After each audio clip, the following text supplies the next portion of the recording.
Nothing could have prepared Cassie Ventura for the wrenching and draining and excruciating 2 days that she just spent on the witness stand, testifying against her one-time love, Sean Diddy Combs. But the next 2 days are going to make the last two look like a picnic. She's about to undergo a cross-examination by Puff Daddy's lawyers. And 9 months pregnant or not, it just may seem worse than childbirth. Since she took the stand on Tuesday, she basically has helped the prosecutors lay out a case against P. Diddy that paints him as a brutal domestic abuser with a sexual kink beyond the pale. Yeah, we heard it. We got it. But what she's really done that's so much more important and so much worse for Diddy is that she has painted him as a sex trafficker and a man guilty of racketeering, the very things that he's charged with. And if his lawyers don't come out swinging, P. Diddy could spend the rest of his life in lockup. So yeah, the stakes are high in this cross-examination of Cassie. At the heart of her testimony, she was claiming that she was an unwilling participant in Diddy's twisted and demanding freak-offs, sex orgies, where she was being sexed mostly. She said that he forced her to hire the male escorts and fly them to the freak-offs. Very key, because trafficking requires you to, somebody needs to pay, get you across state lines, okay? And that Diddy used his own staff members, she says, to prep the rooms and get the drugs if Diddy didn't get those drugs himself. When she wasn't in the mood or when she wanted out, Cassie says he beat her into submission and wouldn't let her leave. These are all very important things I'm going to get to in just a moment. I'm not just giving you color here. I'm giving you really important building blocks for the prosecution. Cassie said he'd also threatened to release videos of those orgies, to pressure Cassie to stick around. And she said Diddy was the boss of it all, the director of the freak-offs, where a lot of this illegal stuff was going on, she said. She told the jury, quote, "I feared for my career. I feared for my family. It's just embarrassing. It's horrible and disgusting. No one should do that to anyone." Today in the federal courtroom, she named and identified 13 of those escorts with whom she had sex on video and for Diddy's pleasure, she said. One of those escorts was Jonathan Odie, who happened to be a guest on this show just last night. Odie said he was Diddy's, quote, sex slave as far back as 2018, but that nobody believed him. And to be fair, it may have been because he said it to the police after opening fire at a South Florida golf resort.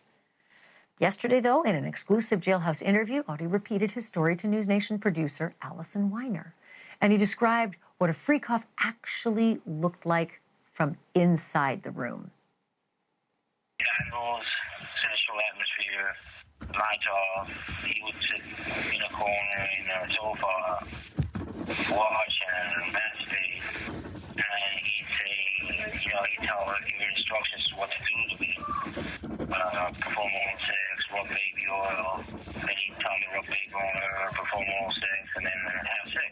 How many times did you have sex with Cassie? Probably like 15 sessions. And what did you get paid? How much? It would be like 800 each time. Another bombshell today when Cassie testified that after she and Diddy finally broke up, she says Diddy raped her in 2018 in her own living room. This was around the time she began dating her now husband, Alex Fine. And yes, Mr. Fine was in the courtroom to hear all of it. By now, almost everybody has seen that infamous hotel hallway beating video, right? But today, the court released more of it. And before I show it, I do want to give you a warning. It's quite disturbing. It can be very triggering. So, fair warning. We're going to roll it. We got a picture, basically, of Cassie here. And she eventually, after being knocked and thrown about, she eventually is stumbling down a hallway. I mean, this is just intense, right? This is finally from the U.S. District Court, by the way, not from a TV channel, CNN.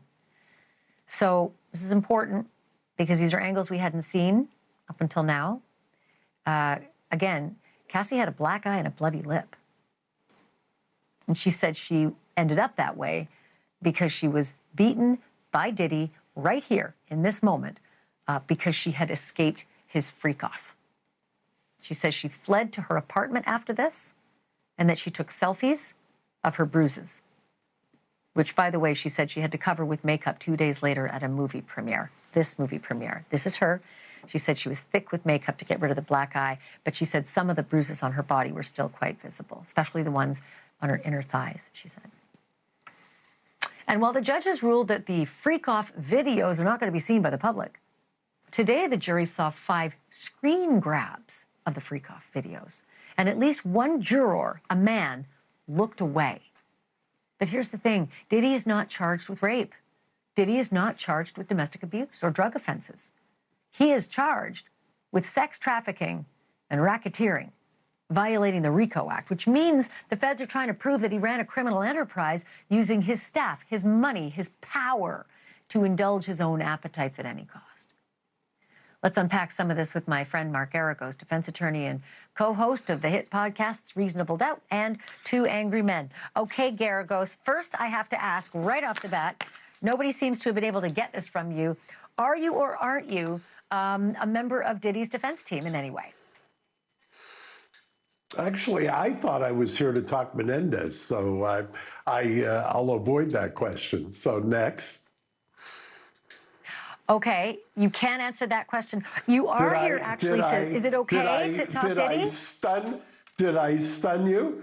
My preference is to not mix and match, only because I don't think, Ashleigh, that I've done anything nationally since the brothers got the news yesterday. So I know how much you've been following their saga, and I really wanted to kind of focus on them. I thought that was their moment, if you will. I have that planned for you, my dear friend Mark, but it's just, it's a few questions down from the Diddy Biddy. I have to talk Diddy for, can we just have, I want to get some clarity from you because I know you understand this stuff. Do you know why I love you? I do, and I will tell you, yes, because you never stop. Also because, you know, a lot of times when I'm in court and I say something, even as recently as yesterday, the Menendez case, and the judge sustains an objection, basically the move is, and then gives you one of the hand movements that's like, move on, you know what I mean? So I'm used to that. I'm trying to give you that. You're trying to give me that. Yes, yesterday? It's not going to work. It's not going to work. I won't ask you because this little nebulous, I don't want to mention whether I'm on Diddy's team or not because everybody's been playing the guessing game. Were you a jury consultant or were you on the team? Look, I don't hire myself out as a jury consultant. I have been very upfront about the fact that my daughter is the one who gave the opening statements, and I have known Sean and currently represent Sean in a number of matters and have represented Sean for years. I mean, that's no secret. And I consider him a friend, and I'm not going to abandon a friend. So, you know, I've seen kind of the ups and downs of the last year, and I get it. Okay. So you know I'm not a lawyer. This is why I always lean very heavily on you and others to help me navigate through some of the intricacies of these cases. But I've got to be honest, I don't know that I like what I'm seeing out on the TV with a lot of legal analysts who say there's nothing to see here. Because I'll be honest with you, as I've been watching the prosecution's case, I am seeing them lay out a lot of very specific building blocks. And here's where I'm going to show you I've done my research and then ask you if I've made a mistake. For RICO, you got to prove at least 2 predicate acts, right? 2 criminal acts over the course of 10 years. And these are some of the predicate acts that qualify. So 2 out of this list: assault, forced labor, bribery, distribution of controlled substance, extortion, kidnapping, witness tampering, dealing in obscene matter, obstruction of justice, slavery, sex trafficking, drug trafficking. And in so many of the details that I've been hearing, Mark, I'm seeing stuff that matches all this. The bag of money allegedly given to the security guard at the hotel saying, don't say anything, keep this quiet. I mean, that's obstruction of justice. That's bribery. The assault stuff that we're seeing, the black eye, the hotel video, that's it. Well, I got 2 right there. Where am I wrong? Well, look, I'll take a step back. Everything that you say you can, I believe, could be tethered to or should be tethered to what the evidence is. I don't believe that the way that you've characterized it, and this is part of the problem with federal district court trials. You get kind of a report and it says various things and it ticks off various things. A lot of the nuance and a lot of the exact testimony is not what's being tethered to. If you were to see a transcript, for instance, of something that was said, I will give you an example. I saw a transcript, not in this case, but in another case, where somebody had said about a payment, was that payment or was there any investigation going on at that time? And they said, no. What was the payment for? Payment was for something else. That takes you out of an obstruction or anything else. So I don't know what the transcript says. As I freely said to your producer today, I was not in court and I'm still in LA. And absent somebody sitting in the courtroom who actually has taken verbatim notes, it's very difficult to say, oh, it can be horrific. Mind you, the opening statements kind of invited that. You're going to hear stuff. You're going to not like people.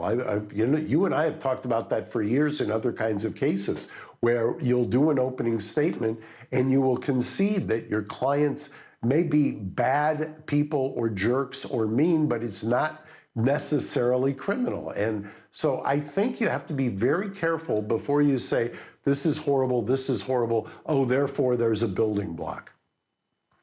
Oh, listen, horrible schmorrible. There's a lot of stuff that's in there that's gross, and I think Diddy will struggle to ever get a reputation back if he beats this rap, period.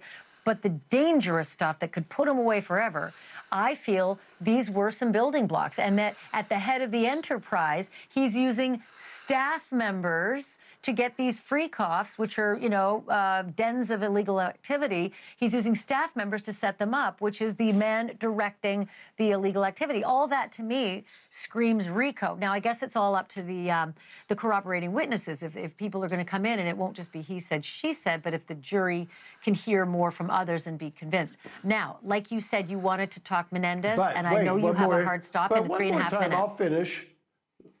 Well, one more point, though. Also, it's tough. We haven't gotten across yet. So what I always counsel in these cases, you and I have talked about this, and you're usually extremely good at this. You don't jump to conclusions just based on the direct. How many times have you seen in a case, I know that it's virtually every case I'm in, the direct, you walk away, you say, how are they ever going to get over this? And I've talked to jurors who say the same thing. And then they hear the cross and they go, oh my goodness, I really jumped the gun. There it is, so yeah. I would counsel against it. Thank you for watching. Subscribe below and download our NewsNation app right now on your phone, and you will get fact-based, unbiased news for all Americans.